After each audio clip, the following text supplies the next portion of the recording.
Bienvenue. Aujourd'hui, on va décortiquer une énigme que tout trader finit par rencontrer. C'est ce moment un peu frustrant où l'on se dit « Ok, je comprends la méthode, je connais la stratégie, mais les résultats, eux, ne suivent pas. Pourquoi ?» C'est la grande question, et on va y répondre ensemble. C'est vraiment la question qui peut nous bloquer. On a cette impression de cocher toutes les bonnes cases, de suivre le plan à la perfection, et pourtant, rien. La rentabilité reste là, juste hors de portée. C'est une sensation vraiment frustrante, et on va voir d'où elle vient exactement. Parce que soyons clairs, tout part de là. La stratégie, en théorie, elle est acquise. On sait précisément ce qu'il faut faire, à quel moment et pour quelles raisons. Intellectuellement, tout est en place. Et en plus de ça, la logique derrière semble limpide. Toutes les pièces du puzzle s'emboîtent parfaitement. Le raisonnement est simple, on se dit, logiquement, ça devrait fonctionner. Et pourtant, c'est là qu'on se heurte à un mur. Malgré toute cette clarté, toute cette logique, le compte de trading, lui, ne décolle pas. La performance qu'on attendait reste une simple idée. Et c'est là que se situe le véritable défi. Alors, d'où vient ce blocage? L'analyse est assez directe. Le problème, ce n'est pas le savoir, c'est le passage à l'action. La connaissance n'est pas encore devenue une compétence instinctive, un automatisme. On entre donc dans notre première partie, le paradoxe de la rentabilité. On va creuser un peu cet écart immense entre ce qu'on sait et ce qu'on fait de manière automatique sans même y penser. L'erreur la plus répandue, c'est de croire que la solution, c'est d'en rajouter.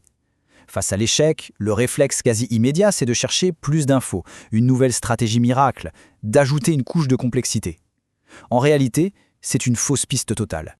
Et voilà, c'est l'idée qui change absolument tout. La perspective bascule, l'objectif n'est plus d'empiler du savoir, mais bien de le transformer en compétence brute. Et ça passe par une seule chose, la répétition.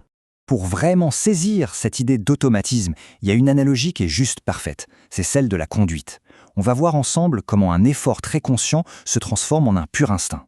La comparaison est saisissante, non? Souvenez-vous du début, que ce soit au volant ou devant les graphiques. Chaque action est calculée, pleine d'hésitation, parfois même stressante. Et puis, avec la pratique, tout devient fluide, naturel. On ne réfléchit plus pour passer une vitesse, on le fait, point. L'objectif en trading, c'est d'atteindre exactement ce niveau-là. Voilà le point crucial. La répétition, ce n'est pas juste de la pratique pour le plaisir. C'est un véritable processus qui reprogramme le cerveau. Ça ancre les bonnes actions jusqu'à ce qu'elles deviennent des réflexes. Et ça libère l'esprit pour se concentrer sur ce qui est vraiment important. Bon, si la solution est si simple, pourquoi si peu de gens y arrivent? C'est parce qu'il y a un obstacle majeur. On aborde maintenant ce qui empêche d'atteindre ce fameux stade de réflexe. C'est le piège classique. Dès que les résultats tardent un peu, le premier réflexe, c'est de tout jeter et de tout changer. On change de méthode, d'indicateur, de marché.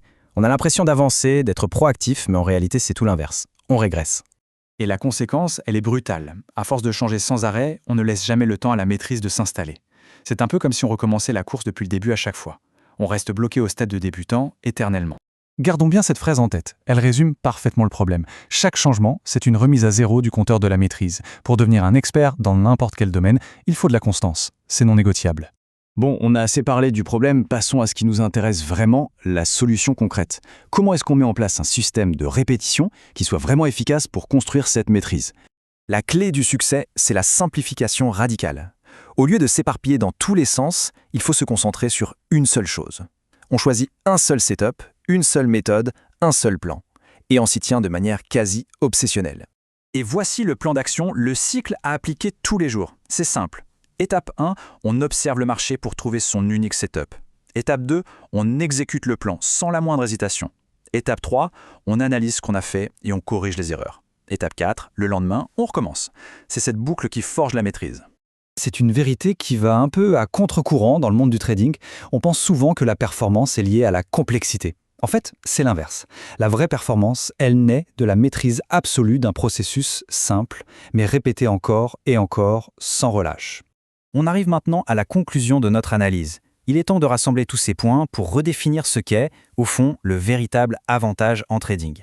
Et voilà, l'idée centrale, elle est là. Le vrai edge, l'avantage compétitif en trading, ce n'est pas d'avoir un savoir encyclopédique, c'est d'avoir une compétence d'exécution qui soit profonde, solide, presque inconsciente.